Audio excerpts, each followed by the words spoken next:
Kebara. Hadi Bara mwenyewe anasema, "Oe, Osman njoo kwanza nikukumbatie kidogo." Alafu mambo yanaendelea. Alafu wa jamaa, unajua yani Bara na Osman wamekutana ni yani wote ni vichini. Unamuona bora ni pale jinsi wanavyopiga mapanga kinoma noma, wacheki na wote yani sana tu wamekiwasha huko ndani ya Kai. Yani wenyewe wanakuambia leo hii Kai lazima tuondoke nayo. Yani Kai hatumwachii mtu tena. Unaambiwa yani wamekuja ile wameamua kwamba Kai ni lazima waikomboe. Kani ile moto wake jinsi ulivyo. Yule mwamba kwa mishale, kwa panga ni noma. Sasa kashamweka chini ya ulinzi. Kamweka chini ya ulinzi sasa hivi anataka sasa kumtoa shingo lake amhukumu mwenyewe. Baadaye ndugu yake Yusufu anaingilia, we bwana acha ndugu yangu. Damu ni nzito kuliko maji. Anaingilia sema, "Wewe bwana sikiliza. Huyu bwana usimfanye kitu chochote. Mimi bwana nitampeleka kwa Osman ndiye atakayemhukumu. Wewe ustahili kumhukumu na uweze kumhukumu wewe." Basi huyu jamaa bwana baada ya kusikia tu jina la Osman akaamua kuachana naye. Poa, mimi nakuachia dada yako. Bega msikakimbia. Nduki na sijui atakuwa ameishia wapi, ndo kakimbia hivyo ka escape. Unaona kaka yake anamfukuzia huko bwana, huko anaendelea kupambana kwa nguvu zote. Sasa kwa bahati mbaya bwana, yule gaidi yule Nyemera yule kakamatwa leo, kawekwa kati.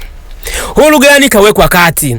Ana sehemu ya kwenda. Unaona kabisa sasa hivi ana sehemu ya kwenda. Unaambiwa washamzingira hapo. Hulu gani? Yani mambo yake yote, ule ukatili wake wote kashazingirwa. Osman na Bara hapo unaona wanamwangalia kwa usoni aibisha, ila siku mimi nikikukamata kichwa chako ni halali yangu. Na kweli kashamkamata hapo, anamkumbwambo wa miamba ambaye alikuwa anasumbua sana. Mongolia mmoja huyo anakufa leo, anakatwa kichwa. Sasa yule mbibi yule Malikia bibi anasepa, lakini sasa Bara amemuona, kwa hiyo anaamua kumkimbiza. Huku nyama ukumbuka alimtesa sana Orani huyu, ndiye aliyemweka msalabani huyu, akawa anamchana visu, anampaka chumvi, anampaka na pilipili, amemweka juani pale kuanzia asubuhi mpaka jioni. Unaambiwa hadi kunguru anakuja anamchezea. Jamaa alikuwa na hali mbaya, lakini alimwambia Orani, "Bwana, hapa unaponiweka msalabani hapa hakikisha unaniua." Mpaka anacheka yani anacheka akikumbuka, kweli wewe mkali. Na sababu bwana kama vipi niue. Huku Bara kakutana na Malikia Timongora.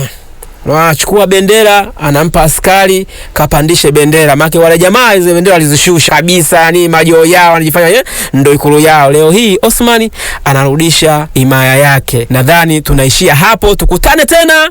Ciao.